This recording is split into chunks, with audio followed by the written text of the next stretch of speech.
Hey YouTube, it's Redrock 101 here with an updated deck profile for you guys today. So without further ado, let's begin.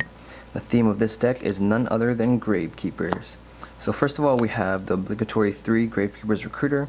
This is the searcher of the deck. It allows you to search for any Gravekeeper monster with 1500 or less defense. So basically, this card allows you to grab anything except Gravekeeper's Guard and Spy. So this card is just ridiculous.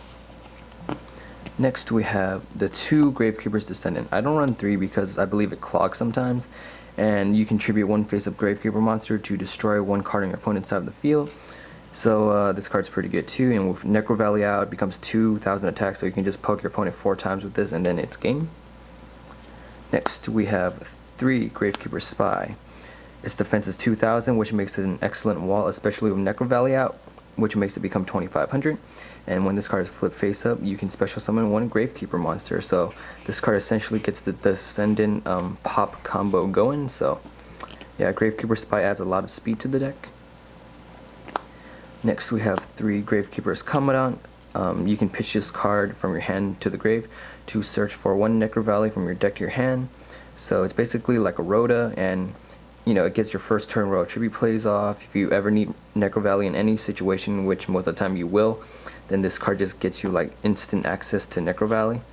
In essence, you basically run like 6 Necro Valleys because you have 3 Necro Valley themselves and 3 of this, so this card will net you Necro Valley most of the time.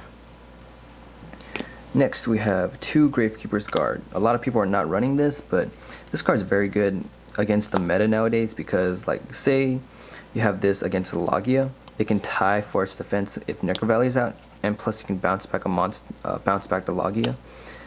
And like this card kind of sucks against Dolka because it is a mandatory effect, so Dolka can negate it. But I mean, it can still like stall out for, I don't know, a turn, make him take 100 damage because his defense is super high. And plus it's a level 4, which gives you access to rank 4s like Utopia, Mace Stroke, etc. Next we have 1 Gravekeeper's Assailant. This card's used to deal with problem monsters that you can't run over. So yeah. And last but not least, we have a Sangan. People don't run Sangan, but this card actually nets you a lot of cards. You can get like 2. You can get Descendant, Assailant, and mainly this card is used to grab Spy. But if you need Recruiter and like etc. in any case, then Sangan's here for the job. So it's actually pretty good. Next we have the spells. 3 Duality, of course, because you want to get that first turn Royal Tribute offering your opponent and piss him off. And Duality just adds a lot of consistency to the deck. You don't special summon that much anyway, so Duality helps. Next we have 3 Necro Valley. This card is just fantastic against everything. Like, it locks down Inzectors, it locks down like just pretty much everything.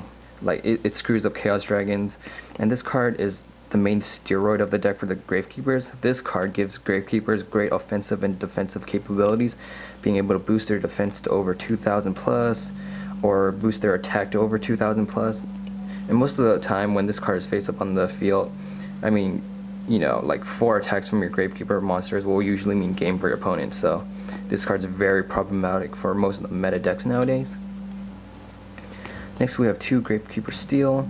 This card recycles all your Gravekeeper monsters, so it's really good. And yeah, it just nets you instant advantage after you Royal Tribute your opponent. Royal Tribute. This card is absolutely broken. If you open this first turn with Necro Valley and you have like Starlight Road and just a ton of spells and traps in your hand, you pretty much won the game. It's just, this card should not be allowed in this deck, but it's too good not to run, so you have to run the 2 copies. 1 Dark Hole because you need more destruction, and 1 Book of Moon, so then you can, I don't know, this card has a lot of uses. Like, say your opponent Veilers your Spy after you flip it, then you chain this and you still get your Spy effects, so Book of Moon has a lot of uses in that way. Next we have the traps. 2 Solemn Warning, staple of course. 2 Fiendish Chain. I use Fiendish Chain because you need to stop Inzectors and like windups and other cards like that, so this card's actually pretty good. 1 Judgment, of course. 2 Starlight Road, because you have a ton of spells and traps and you set a lot because you want to get that first turn Royal Tribute off, you need to protect your spells and traps as much as possible, so Starlight Road helps with that. 2 Torrential, these cards are staple. 2 Boundless Trap Hole against, I don't know, Rabbit, against Chaos Dragons, etc., etc. You never know. And I run the 2 Compulse over the 2 D Prison because Compulse has more versatility in getting rid of X-Seeds and Synchros and etc. than D Prison does, and Compulse is still a good top deck compared to D Prison, so I still like it. And yeah, that pretty much does it. For the extra deck, I only have 1 Stardust Dragon on me right now, so there should be 2 because you run 2 roads. I mean, the extra deck isn't really anything that special. Like, you don't need much besides the rank 4s and the 2 Stardust. Like Giga Brilliant, like, you don't need all these rank 3s. 1 Acid Golem, Tempo, Melody.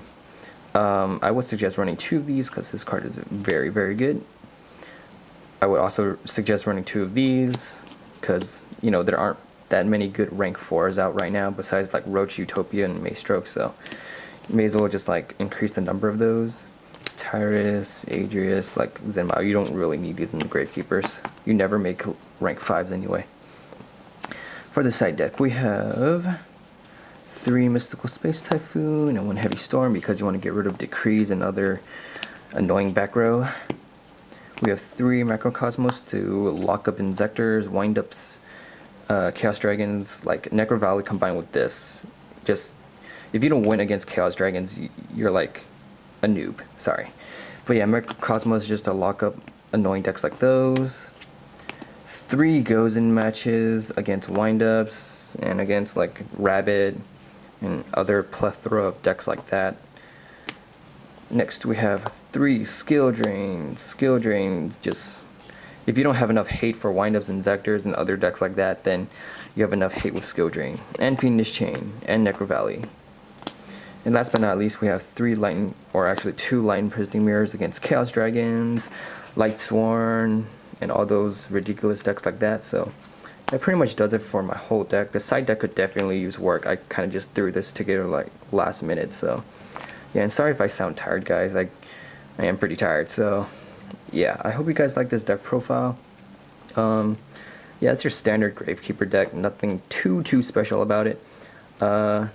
Yeah, if you guys are interested in buying this deck or trading for it, actually, you know, I'll be interested in doing that. I'm mainly looking for tour guides right now from the battle pack, but yeah, aside from that point, if you guys like this deck profile, give it a thumbs up, share with your friends, favorite of course, and subscribe to me. So yeah, that's pretty much all I have to say. Thanks for watching, guys. This is RegRock 101 signing out.